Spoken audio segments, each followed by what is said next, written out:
Oke, bismillahirrahmanirrahim. Assalamualaikum. Kita lanjut materi analisis data.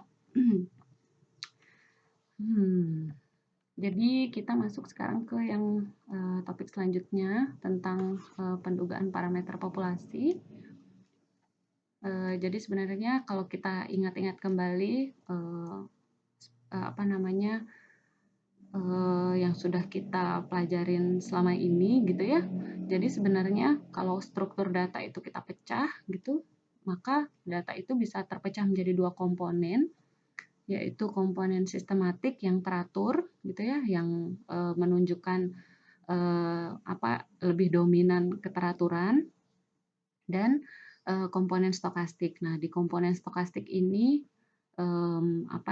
muncul beberapa variasi kecil yang penyebabnya karena adanya keragaman yang alami gitu. Cuman bisa jadi komponen stokastik ini akan punya keteraturan dengan fungsi peluang tertentu. Nah, selama ini kita sudah mempelajari bahwa kalau biasanya kita memecah data itu menjadi apa yang kita duga dengan sisaannya. Sisaannya ini maksudnya gap atau selisih antara dugaan kita dengan data asli yang awalnya gitu ya. Sehingga dugaan kita ini adalah keteraturan yang kita yang lebih dominan, di mana sisaannya ini kita maunya variasi yang tidak bisa kita atur itu sekecil mungkin gitu kan ya. Nah, keadaan ideal itu akan terjadi ketika komponen stokastik atau sisaan tadi itu relatif kecil. Artinya apa? Ketika sisaannya itu relatif kecil, maka dugaan kita itu dapat dikatakan cukup tepat untuk memodelkan keteraturan dari data gitu. Nah, komponen stokastik ini dapat diterangkan atau dijelaskan atau dimodelkan dengan fungsi peluang tertentu. Tapi catatannya di sini adalah kita belum bisa mengeneralisir hasil kita, perlu adanya prasyarat, yaitu apa? Sampel yang kita ambil untuk menduga di sini itu haruslah sampel yang acak dari kerangka data atau populasi yang lebih luas. Jadi sebenarnya semua ini adalah bergantung dengan bagaimana data itu kita kumpulkan, kemudian dari data yang dikumpulin kita ambil sampel acaknya gitu. Ketika ini sudah proses pengumpulan datanya sudah tepat, jadi kita di mata kuliah sebelumnya sudah belajar bagaimana cara mengumpulkan data gitu ya. Nah, kemudian sampel acak yang kita ambil itu sudah acak dari populasi yang lebih luas gitu. Maka kita diharapkan bisa dapat keadaan yang ideal gitu. Nah, selanjutnya proses peringkasan data atau meringkas itu yang kita sudah lakukan, membuat ringkasan sebelum-sebelumnya itu atau lebih umum disebut pendugaan. Ini akan dilanjutkan dengan membandingkan hasil yang kita ringkas tadi dengan patokan tertentu, misalnya ada patokan tertentu, atau kita bandingin ringkasan yang kita dapat dengan ringkasan data lain. Misalnya kita punya sampel acak 1 dengan sampel acak kedua dari populasi yang sama. Nanti dari sini kita akan dapat X bar, S kuadrat 1, nanti di sini akan ada X bar sampel kedua, S kuadrat 2 gitu ya. Nanti ini akan bisa kita bandingkan antara ringkasan satu dengan ringkasan lain atau dengan patokan tertentu, misalnya apakah dengan patokan tertentu tergantung dari referensi terdahulu gitu. Nah, sekarang kita masuk ke pendugaan nilai tengah yang dilanjutin dengan selang kepercayaannya gitu ya. Jadi sebenarnya dua ringkasan yang penting itu yang udah kita pelajari sebelumnya itu adalah ukuran pemusatan dan ukuran penyebaran. Ukuran pemusatan ini bisa diwakili dengan rataan, penyebaran bisa diwakili dengan ragam, atau pemusatan itu bisa diwakili dengan median, kemudian penyebarannya diwakili dengan jarak antar kuartil gitu ya. Nah, tapi yang biasa kita lakukan, pendugaan rata-rata itu kita biasa hanya didasarkan dengan satu sampel acak gitu kan ya. Jadi ada sampel data diambil dari populasi, kemudian ini kita dapetin pendugaannya X bar, S kuadrat, dan seterusnya. Gitu. Nah, cuman sekarang kalau misalnya ternyata yang kita pakai itu adalah satu sampel acak, maka ada beberapa kemungkinan yang bisa terjadi. Bisa jadi si sampel acak tadi itu udah memenuhi sampel acak yang baik gitu. Cuman kita nggak akan dapat keyakinan, kita nggak akan yakin bahwa ketika kita ambil lagi sampel yang sama, ketika kita ambil sampel lagi berulang dari populasi yang sama, kita nggak akan yakin bahwa pendugaannya akan selalu sama atau dapat yang baik tadi gitu. Ya. Jadi ketika kita cuma ambil satu sampel acak, kita tidak akan dapat informasi yang tegas tentang keragaman rataan yang diperoleh. Maksudnya apa keragaman rataan itu? Ya tadi kalau misalnya satu sampel acak kan kita cuma dapat satu X bar. Dari satu X bar berarti dari satu data ini kita nggak akan bisa dapetin keragaman S kuadrat dari X bar gitu. Karena X-nya cuma satu sampel acak yang kita ambil gitu. Kemudian kita punya catatan bahwa ketika kita ambil sampel acak yang berbeda, maka akan dihasilkan kesimpulan yang berbeda juga. Ya, jadi di sini catatannya adalah kalau mau dapat kesimpulan yang baik, maka nggak akan diperoleh atau sulit kita peroleh kalau kita cuma mengandalkan satu nilai ringkasan ya kayak tadi X bar dari satu sampel acak doang gitu. Ya. Oke, nah sekarang misalnya, kalau misalnya ternyata kita udah nggak bisa melakukan apapun lagi, kita cuman nggak bisa ngambil sampel lain lagi, misalnya dari sebuah populasi kita udah ngambil satu sampel acak gitu. Terus kita nggak punya kemampuan untuk melakukan pengambilan sampel berulang yang lain supaya dapat kesimpulan yang lebih baik, maka kalau kita cuman punya satu sampel acak ini, apakah kegiatan kita stop sampai sini? Gitu. Apakah data yang kita dapat dari satu sampel acak itu ada gunanya atau enggak? Apa yang bisa kita lakukan dengan data yang ada gitu. Sekarang sebagai contoh, kita punya data populasi seperti ini ya. Jadi ada data populasi, ada 10, N besarnya misalnya 10. Dari populasi ini kita punya mu-nya sama dengan 0, variansinya 36,7. Kita akan menduga rata-rata berdasarkan sampel acak yang ukurannya 9. Gitu. Kita akan menduga rata-rata berdasarkan sampel acak yang ukuran 9. Maka yang paling bagus itu adalah kita punya beberapa kemungkinan sampel acak.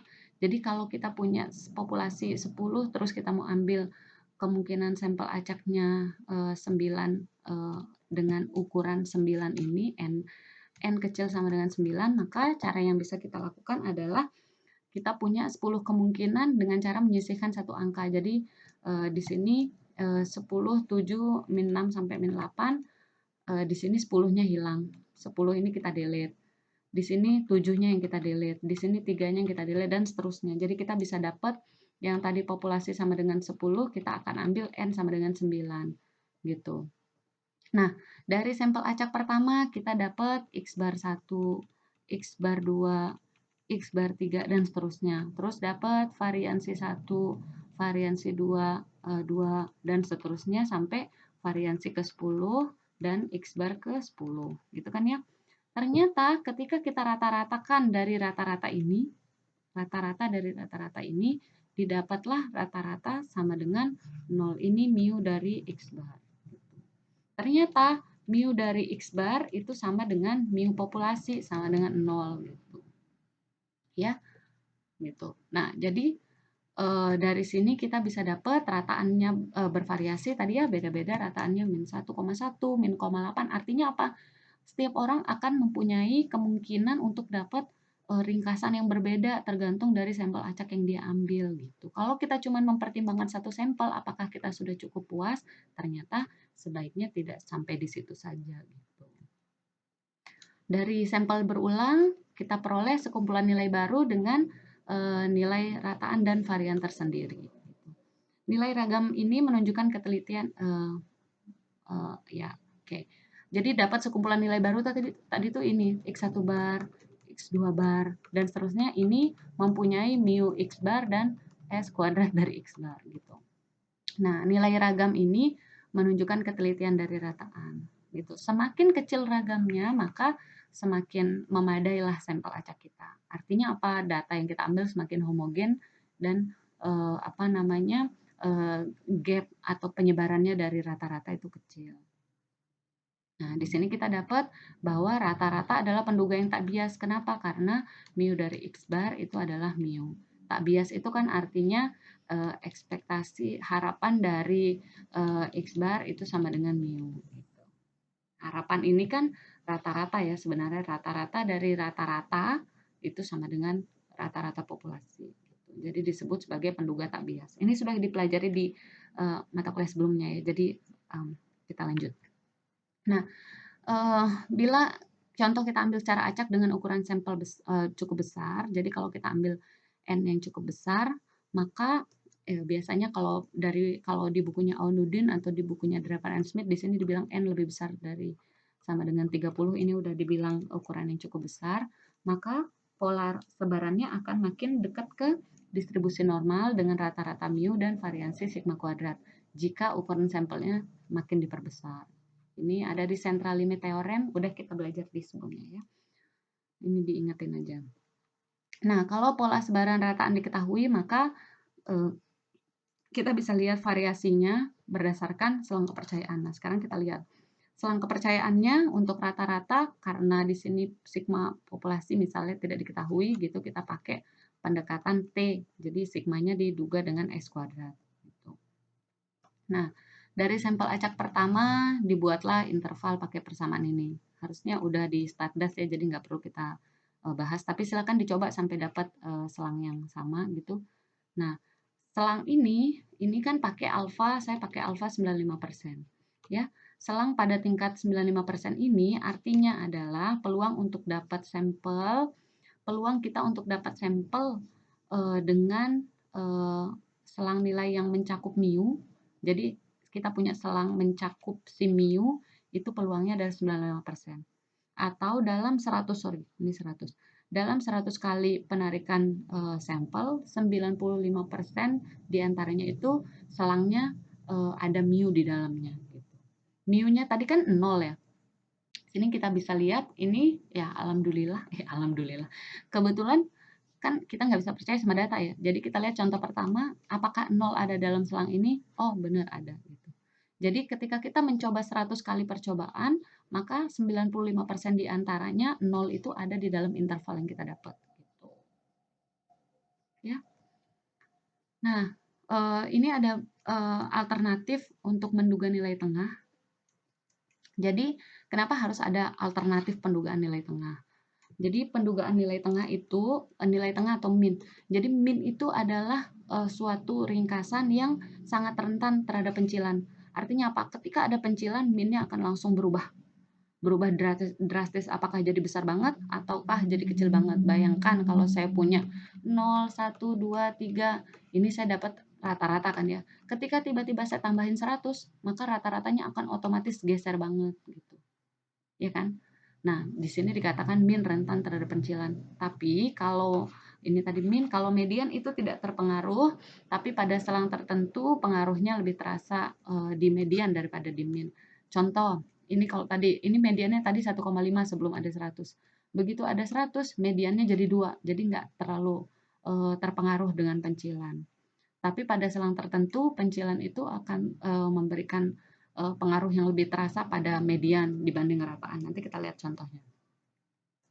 Contoh ada data, 10 data di sini X1 sampai X10, tapi X10 kita kosongkan karena kita mau cek pencilannya itu kayak gimana pengaruhnya terhadap data. Nah, di sini kita lihat ketika ini adalah contoh ketika kita masukin X10-nya. Yang tadi itu kalau kita masukin X10-nya sama dengan min 10, maka min sama mediannya di sini 1. Ketika kita masukin 13, min sama mediannya di sini gitu.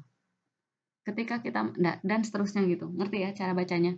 Jadi di sini kita bisa lihat ketika kita masukin X10-nya itu dari 0 sampai 4, dari 0 sampai 4 gitu ya, maka pengaruhnya lebih terasa perubahan median. Jadi di sini kalau median itu naiknya drastis banget. Tapi kalau minnya nggak terlalu drastis, naiknya sekitar itu yang dibilang tadi untuk pada selang tertentu untuk median itu lebih rentan terhadap adanya pencilan gitu. Tapi pada selang tertentu aja. Gitu. Tapi pada selang yang lain kita lihat ketika x-nya yang kita ambil itu kurang dari 0, jadi ini lihat di sini mediannya itu nggak ngaruh mau pencilannya berapapun, dia tidak terpengaruh ketika dia kurang dari 0. tidak terpengaruh, mediannya tetap 1. Begitu juga ketika dia lebih dari 4. Tapi kita lihat min-nya. Min-nya itu perubahannya drastis banget ketika kita masukin angka yang lain. Ini drastis banget gitu. Ya.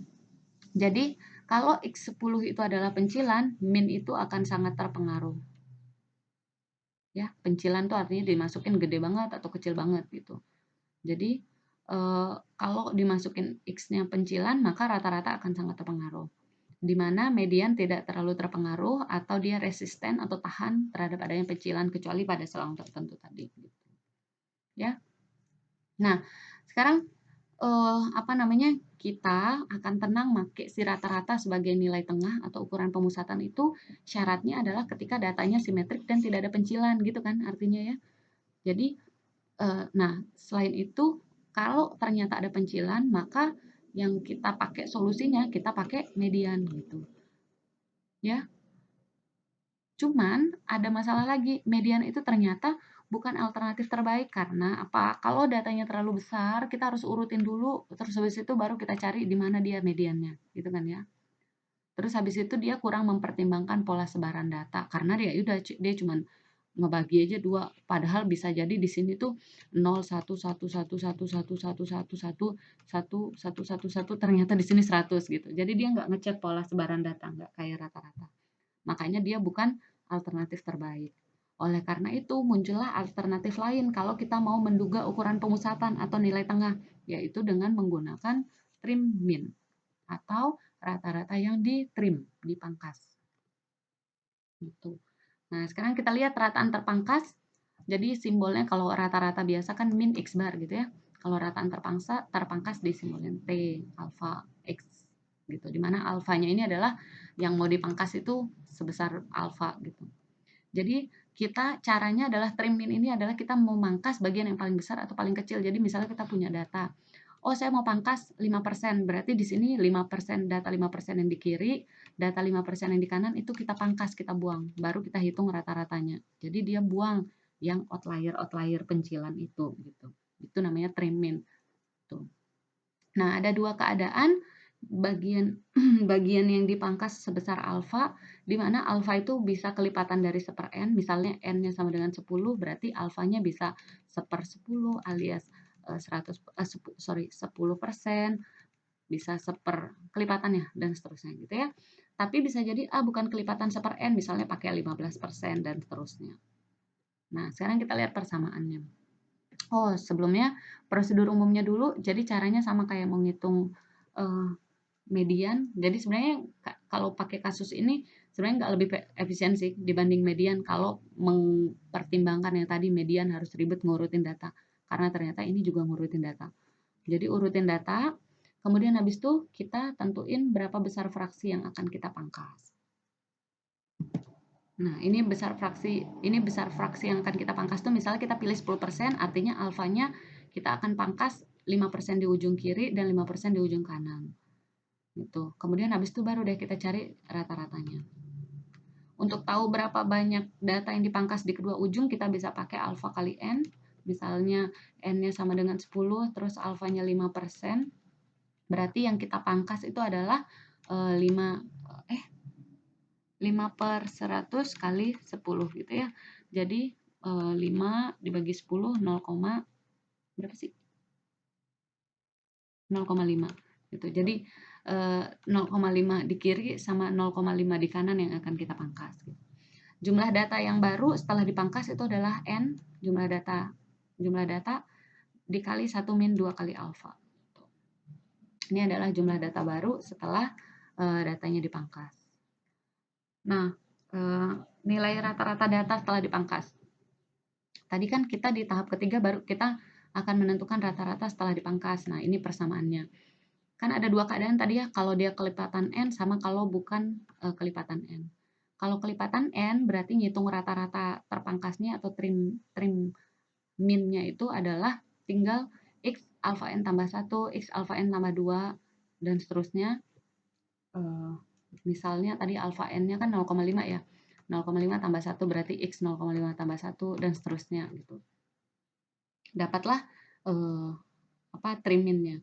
Kalau bukan kelipatan n, di ujung sama di ujungnya dikaliin dengan P, di mana P itu adalah 1 tambahin bilangan bulat terbesar yang lebih kecil dari AN dikurangi alfa N. Misalnya tadi alfa N-nya itu kan kita dapat 0,5. Berapa bilangan bulat terbesar yang lebih kecil dari 0,5? Itu adalah 0 gitu. Jadi ini 0. Ya. Itu adalah nilai P. Jadi bedanya adalah di bagian P ini. Oke, sorry.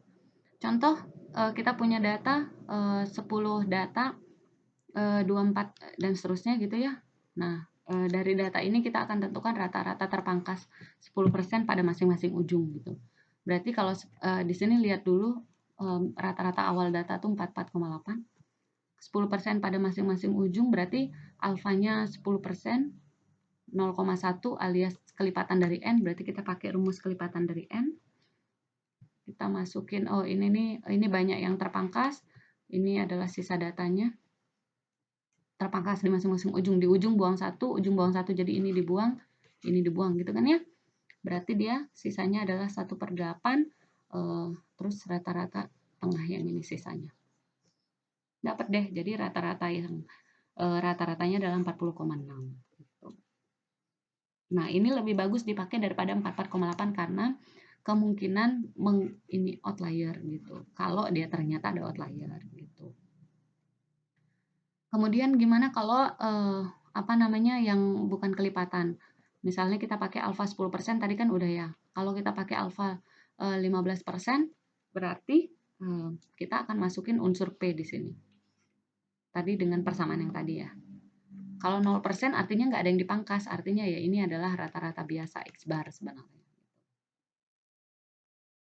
Silahkan dicoba lihat ini jadi 1/8, ini 1/7.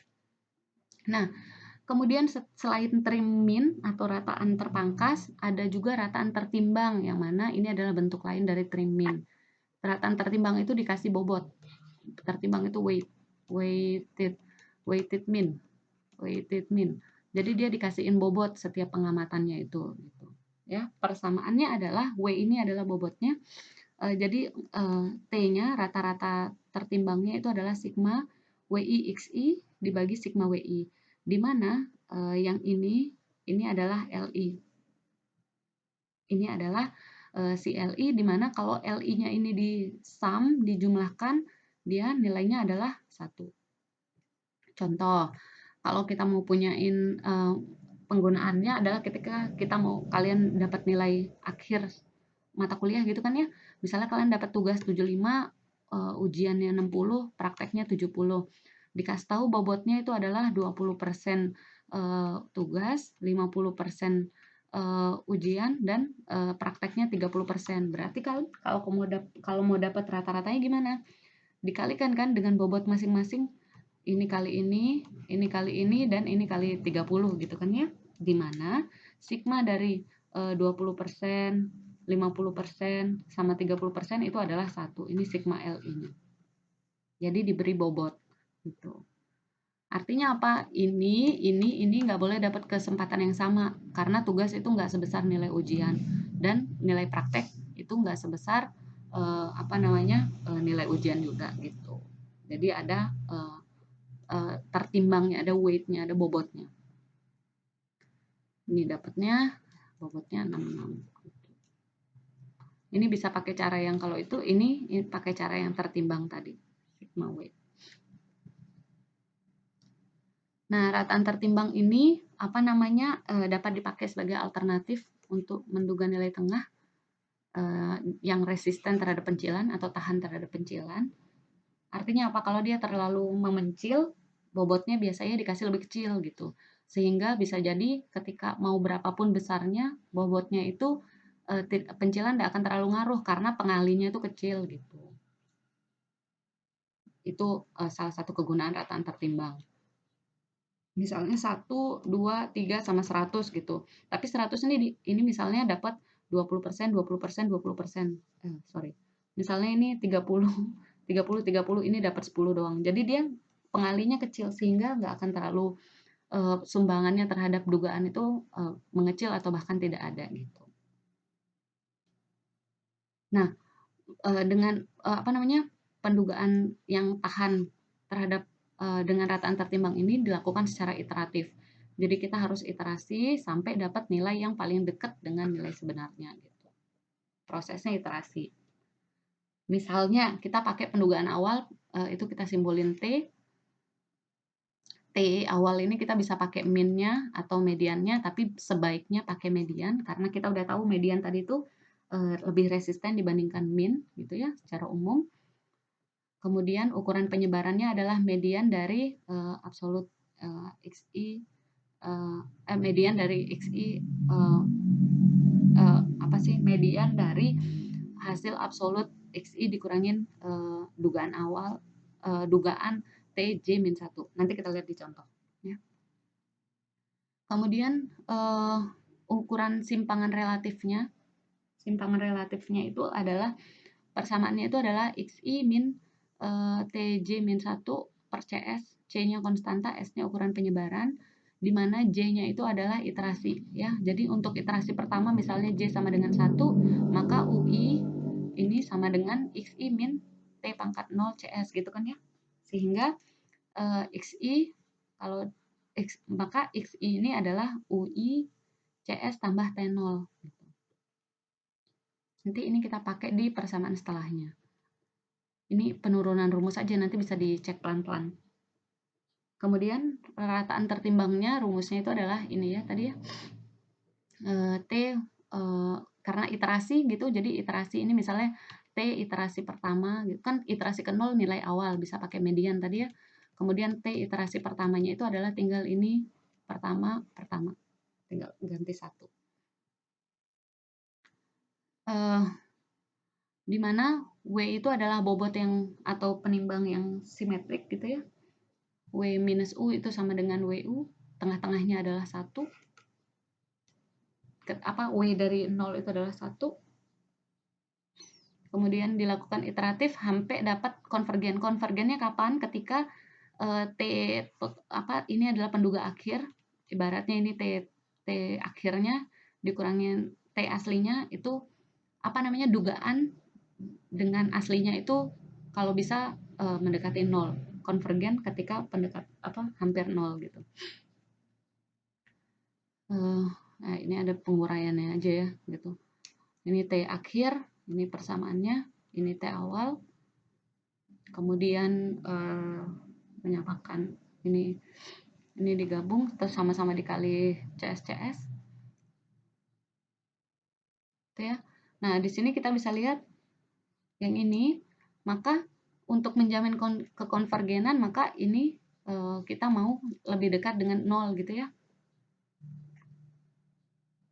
Ini sedekat mungkin dengan 0.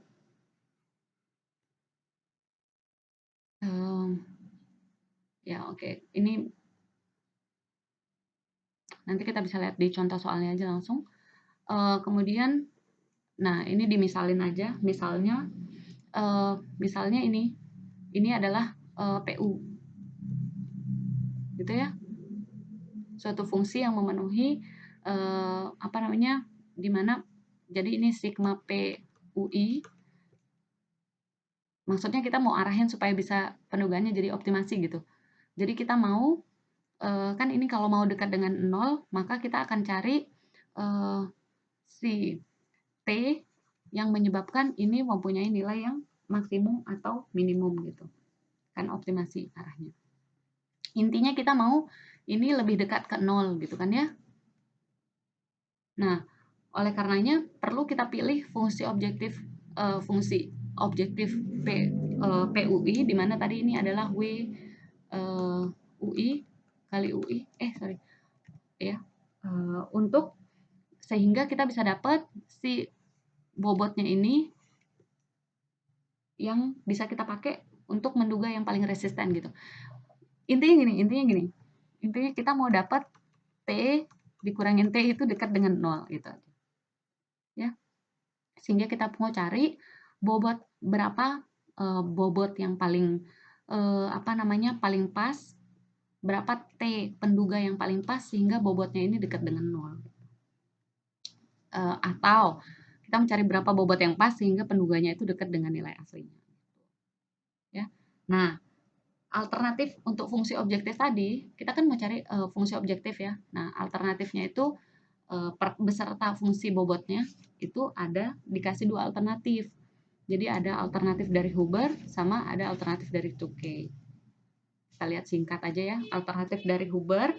Jadi kalau Huber ini ada objektifnya, ini ada W-nya. Jadi kalau Huber, pakai Huber tuh PU-nya itu adalah U kuadrat per 2.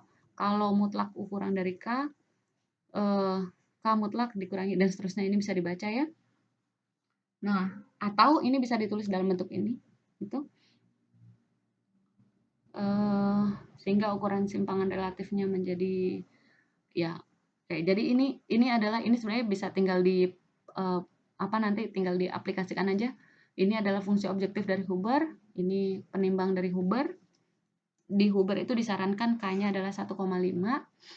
Kemudian kalau di Tukey ini adalah fungsi objektifnya, ini adalah penimbangnya gitu. Dimana C yang disarankan adalah antara 5 sampai 6. Tapi bisa dipakai coba dengan yang lain gitu. Kan trial and error ya. Bisa dicoba. Tapi ada angka yang disarankan untuk konstannya. Oke, kita lihat langsung contoh aja. Diketahui data persentase penangkapan lobster. Jadi ini ada data 2, 4, 6, 8. Jadi ada 8. Kita mau cari lakukan pendugaan nilai tengah dengan rataan tertimbang. Di sini kita pakai fungsi penimbang yang disarankan sama Tukey. Terus dugaan awal yang diminta itu adalah T0-nya itu pakai median, kemudian konstantannya C, ya. Nah, sekarang kita lihat untuk iterasi pertama. Jadi iterasi pertama kita lihat dulu dugaan awalnya tadi kan diminta pakailah median. Jadi median dari ini ada di sini kan ya. 7 sama 7,3 jadi 7,13. Sorry salah, 7,15. Maaf. 7,15 ya. Berarti keliru yang ke bawah, nanti coba dicek lagi ya. Intinya gitu. Kemudian S-nya itu adalah dengan S-nya itu adalah setelah kita dapat T0 kita cari dulu ini. XI min T0. T0-nya kan tadi ini 1,7,15 berarti ini keliru 0,02 ya. Habis itu dikurangin dengan T0, habis itu dicari mutlaknya. Nah, kita akan cari S-nya itu didapat dari median dari ini. Jadi ini harus diurutin dulu, terus dicari mediannya. Ternyata dia ada di antara ini dan ini gitu ya. Tapi ini keliru. 0,05 harusnya, sorry. Nah, di sini kita dapat median S sama dengan 1,3 gitu ya. Nah, sehingga dari S ini baru kita cari UI-nya. Kita balik ke sini, UI-nya itu adalah XI min T0 yang ini dibagi C kali S. Tadi kan C-nya 4, berarti C kali S. Kemudian kita cari WUI. WUI-nya karena pakai Tukey, ingat tadi di Tukey dia 1 min U kuadrat dikuadratin. Berarti 1 min 0,31 kuadrat dikuadratin gitu ya, dapat WUI. Nah, sigma dari WUI ini, terus habis itu setiap WUI dikaliin dengan XI, sigmanya ini. Sehingga kita mau cari T tadi kan ya, T-nya itu adalah sigma WUI kali XI, ini kolom yang ini, dibagi sigma WUI kolom yang ini, gitu. Sigmanya. Oke, nah sekarang kita lihat T kita kan 715, ini 713. T bintang dengan T0 itu kan masih ada 0,05 sehingga belum dekat dengan 0 sehingga kita perlu lanjut ke iterasi yang selanjutnya gitu. Nah, di iterasi kedua dengan proses yang sama, kita tadi kan mulai dengan T1 ya, 7,13. Nanti dari 7,13 ini dengan proses yang sama kita dapat T2 7,13. Tapi ini dicek lagi karena tadi ternyata ada keliru dihitung yang ini ya. Keliru dihitung yang 1,65 ini kan ya. Tuh. Nanti coba dicek pelan-pelan kelirunya gitu. Terus habis itu nanti di iterasi ketiga ternyata kita dapat 7,12 sama 7,12. Ini kan gapnya sama dengan 0. Nah, di sini kita bisa anggap bahwa dia sudah penduganya sudah konvergen ke satu titik yaitu 7,12 sehingga iterasinya dihentikan. Jadi penduga yang paling resisten, jadi T yang resisten atau yang tahan dengan rataan tertimbangnya kita dapatnya 7,12 gitu. Ya.